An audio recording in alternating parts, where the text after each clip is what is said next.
আব্বু, আজকে তো গাইবান্ধার জেলার আমাদের বিখ্যাত আটার ডাল রান্না হয়েছে।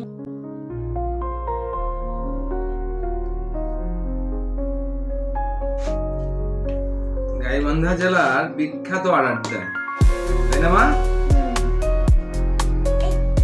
দেখে কেমন স্বাদ।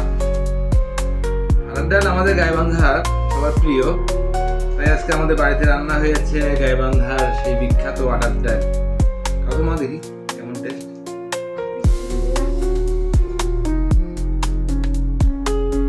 বলবা, সবাইকে বলবা যে কেমন টেস্ট।